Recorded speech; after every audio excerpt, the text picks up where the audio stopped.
Hello! What's up? It's Tuesday. I've been on a roll on Tuesdays, getting these podcasts out. Mini casts. So I should call them mini casts, 15-minute podcasts. So, hope everybody's doing pretty good. We're into December here, getting into the holidays. But, little holiday we had here ourselves at my gym, Seco Strength and Conditioning. We just hit 6 months. Yeah, sound effect. 6 months, baby! Listen to the crowd. Or something like that. It's hard to have like a real hard date on when we started. I know our party and grand opening, I guess, was June 4th. So, a couple days ago, unless I counted the months wrong, is 6 months of being open. But to be honest, when you open a place like this, start a business, it starts long before that. So kind of don't be fooled. It was probably about a year ago, maybe even longer, that the whole process started. And even before that, when you start to conceptualize what you want to do and what it's going to be like and where you want to be and everything like that. So probably 16 months worth ahead before that opening date.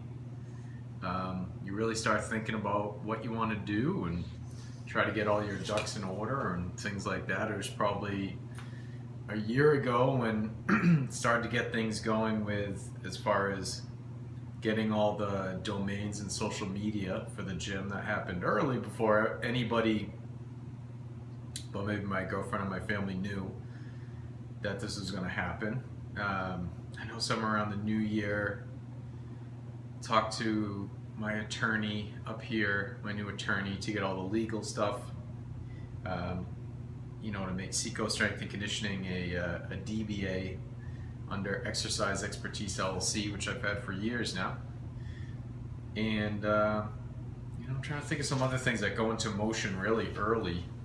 Hopefully this podcast, a little eye into what it's like to open a place, and maybe some of you trainers out there thinking the same thing. This might help kind of my little story here in 10 minutes, what I've done right and what I've done wrong in the first 6 months. But long before that, like I said, met with my attorney, got all the legal stuff, had to make sure that was, that you can really have to do first because you don't want any trouble after the fact. And then you're talking about space, finding the right space, making sure that if you have to get proper permitting, zoning, that all really depends on what you're trying to open and where. It's very smooth up here. A lot of coming up, up here, and by that I mean Rye, New Hampshire, beach town, had to do with the location that it was going to be very easy for me to open, which is a family of friends who had a space, and we approached them and asked if we could use that. And because I am in a somewhat standalone on a lot, I'm in with a Honda small engine or ATV or motorcycle, dirt bike place, and I'm in another building next to it, but on the same plot, which also acts as storage. So behind me, I don't even know if you've heard it on the podcast, but if they start up some of the larger ATVs, you might hear them. Makes my walls rumble, but that's okay, because a big issue if you are going to open up a gym is who your neighbors are, because they might not want you there if they expect you to be loud and noisy, and especially this being built for weightlifting in here and the type of training we do, obviously fairly loud. You open up a Pilates or yoga studio, probably get away with a little more. But anyways, found our space up here, and that was big. Worked out what rent was going to be and when we were going to open and whatnot. And we did have some build out, which was probably some of the rougher stuff that we went through. With the type of gym that this is, it kind of really resembles a mini CrossFit, I think, is probably the best way to describe it for people who haven't seen it. lifting platforms, little turf, big rubber mats.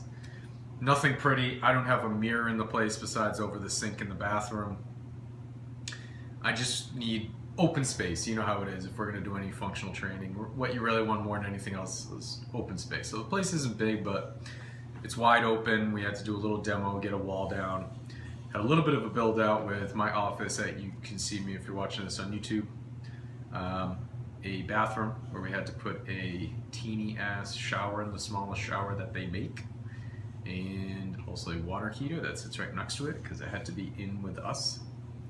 And an extra changing room, which also kind of doubles as storage for me for my vacuum and broom and things like that.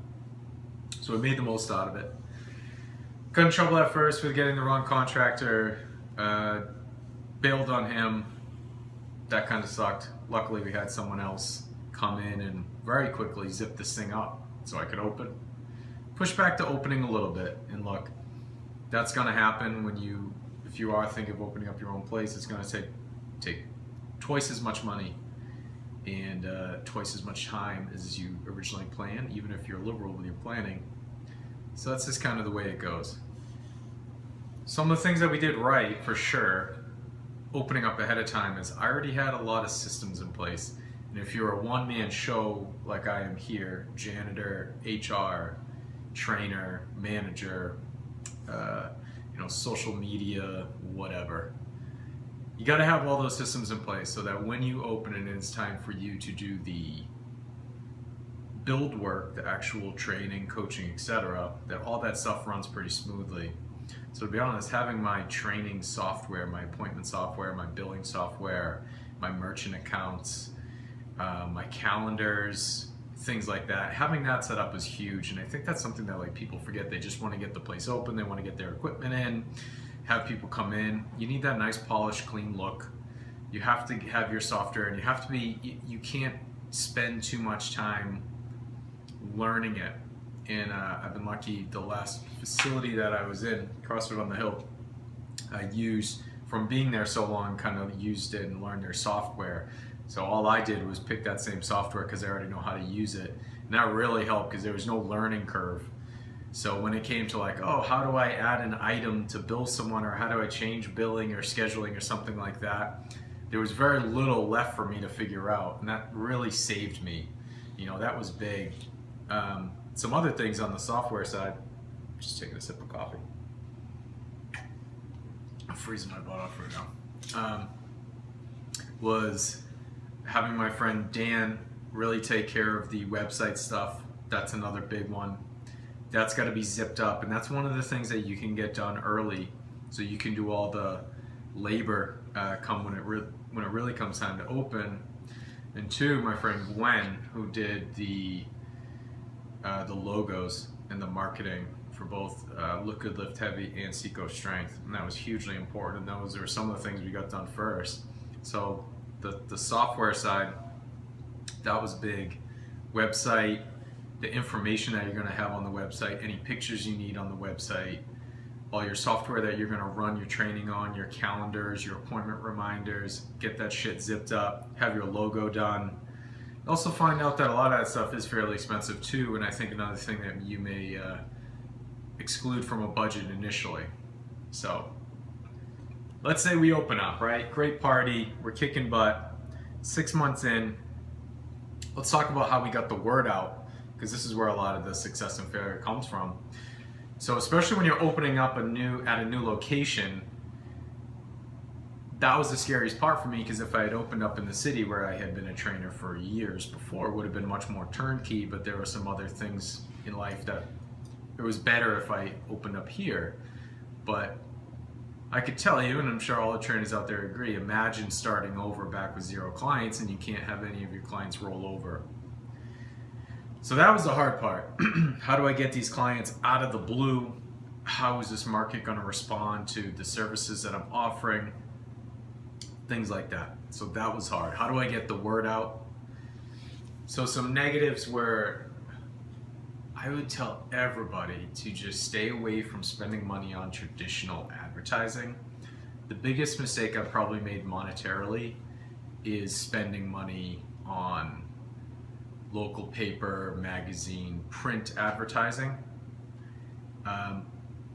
any traditional advertising. I just find that you can outsmart typical advertising to reach consumers in much more intimate ways, especially if it's something as intimate as what one-on-one training is. We're not a restaurant or a bar where we need to cast this huge net and we need to advertise our lobster special in every week's paper or include a coupon. What we need is forming good relationships in the community.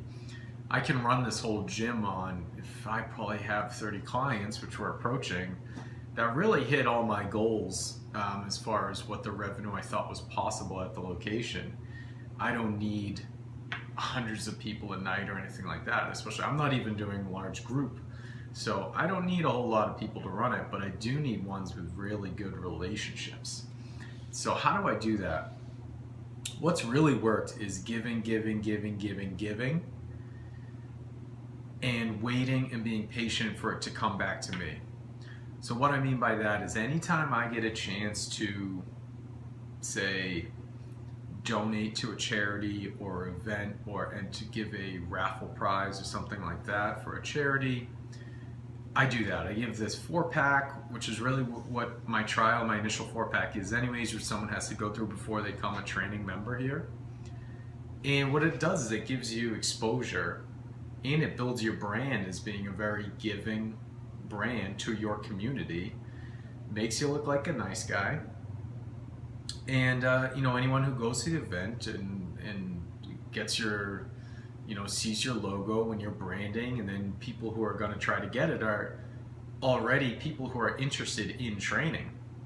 So it's kind of nice, and really if someone does the 4-pack and they enjoy it, it gives me a chance to talk to them into getting a membership. So it just paid for itself right there. I'm not losing any money on the deal, and I was able to raise money for a local charity or whatever it is. So at least once a month we've been able to do that. That's been huge. You can't be too much of a penny pincher at the beginning, being like, oh, I'm giving away. If you can, and you just hang in there and you're patient and you help the community, they will come back to you. And again, you're really building your brand as, we want to be a community, a lighthouse, a beacon, and that resource. I want to be the guy, and once you're the guy, the neighborhood takes care of you. It's, what I do is a lot of like being the local mechanic, the local plumber. Once you're that dude, you get all the referrals, right? So that's kind of been the goal as far as that campaigning and marketing has gone. Give, be patient, you get it back. And that's been great. The other is really just emailing and offering services, or just emailing a neighbor, a lot of businesses on the street I have, and just, saying, hey, what can I do for you? Introduce myself. This is Seco Strength and Conditioning. Can I do anything for you? And to be honest, I've gotten, without trying to seem like I'm selling someone in the email, I've actually gotten more response than emails that I've sent where it's like, hey, I have this service and that service. Would you guys be interested? I haven't got much response from that. But when I just offer and I just open myself up and say, hey, what can I do for you? You'd be surprised at what people will come back and give you and sign up and whatnot.